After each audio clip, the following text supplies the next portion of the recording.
গ্রামের নাম ছিল শ্যামপুর। ছোট্ট শান্ত একটি গ্রাম। সেই গ্রামে বাস করত রহিম নামের এক গরিব কাঠমিস্ত্রি। আয় কম হলেও মানুষটি ছিল খুব সৎ।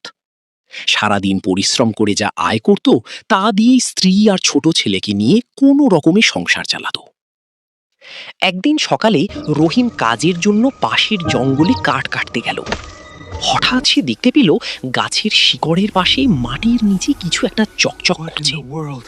কৌতূহল নিয়ে মাটি খুঁড়তেই বের হলো একটি পুরনো লোহার বাক্স। রহিমের বুক ধড়ফড় করতে লাগলো। বাক্স খুলতেই সে অবাক। ভেতরে স্বর্ণের মুদ্রা আর দামি অলংকার ভর্তি। তার চোখ বড় হয়ে গেল। জীবনে এত টাকা সে কখনো দেখেনি। ঠিক তখনই তার মনে দুটি কণ্ঠস্বর ভেসে উঠল। একটি বলল, এগুলো আল্লাহর দান, নিয়ে নাও, তোমার দারিদ্র শেষ হয়ে যাবে।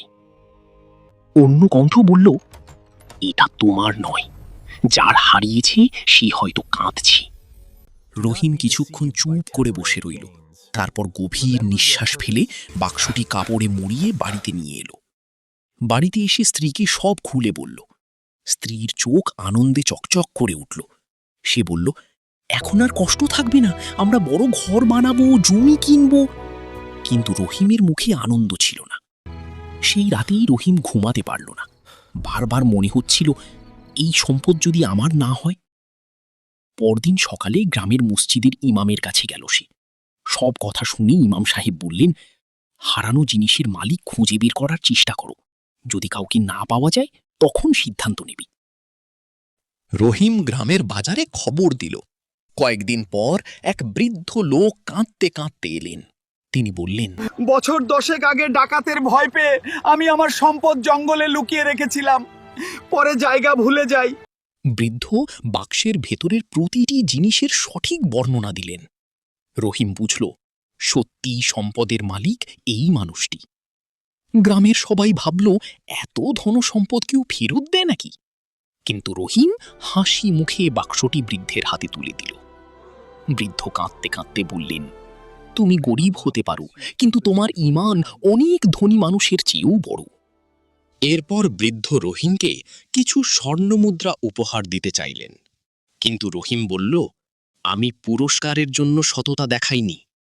সেদিন পুরো গ্রাম বুঝেছিল, লোভ মানুষকে সাময়িক সুখ দিলেও সততা মানুষকে চিরদিন সম্মানিত করে। রহিমের সততার ঘটনা পুরো গ্রামে ছড়িয়ে পড়ল। সবাই তাকে সম্মান করতে শুরু করল। কিন্তু গ্রামে সবাই খুশি হয়নি। বিশেষ করে গ্রামের ধনী ব্যবসায়ী কাদের মিয়া। সে মনে মনে ভাবল, একজন গরিব কাঠমিস্ত্রি এত সম্মান পাবে আর মানুষ আমাকে ভুলে যাবে? এটা হতে পারে না। কাদের মিয়া বাইরে থেকে খুব ভদ্র ছিল, কিন্তু ভিতরে ছিল লোভ আর অহংকারে ভরা। একদিন সে রহিমকে ডেকে বলল, শুনেছি তুমি অনেক সৎ মানুষ, আমার একটা কাজ করে দিতে পারবি?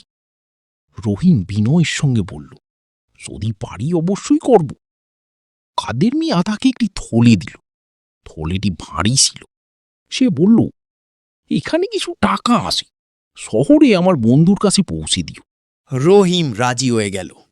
পরদিন সকালে সে শহরের উদ্দেশ্যে রওনা দিল। দীর্ঘ পথ পেরিয়ে অবশেষে ঠিকানায় পৌঁছাল। কিন্তু সেখানে গিয়ে সে অবাক হয়ে গেল। কাদের মিয়া সেই বন্ধুটি বলল, আমি তো কোনো টাকা পাঠাতে বলিনি। রহিম হতবাক। সে থলে খুলে দেখল, ভেতরে টাকা নয়, বরং কিছু দামি গয়না আর একটি পুরনো কাগজ। কাগজে লেখা ছিল, যেই গয়না নিয়ে পালাবে সে চোর প্রমাণিত হবে। রহিম সব বুঝতে পারল, এটা ছিল কাদের মিয়ার ফাঁদ।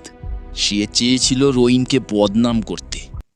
রহিম চুপচাপ গ্রামে ফিরে এলো এবং সবার সামনে পুরো ঘটনা খুলে বলল। তারপর গয়নার থলে কাদের মিয়ার হাতে ফিরিয়ে দিল। গ্রামের মানুষ ক্ষুব্ধ হয়ে উঠল।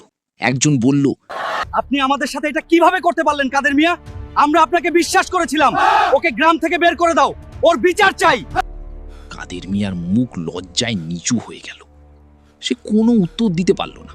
কিছুক্ষণ নীরব থাকার পর সে রহিমের পায়ে হাত দিয়ে বলল, আমাকে ক্ষমা করে দাও। আমি তোমার সম্মান সহ্য করতে পারিনি। রহিম তাকে উঠিয়ে দিয়ে শান্ত কণ্ঠে বলল, মানুষ ভুল করতেই পারে, কিন্তু ভুল বুঝে ফিরে আসাটাই সবচেয়ে বড় সাহস। সেদিন গ্রামের মানুষ আরও একটি বড় শিক্ষা পেল। সত্যকে সাময়িকভাবে লুকানো যায়, কিন্তু হারানো যায় না। আর যে অন্যকে ছোট করতে চায়, একদিন সে নিজেই মানুষের চোখে ছোট হয়ে যায়।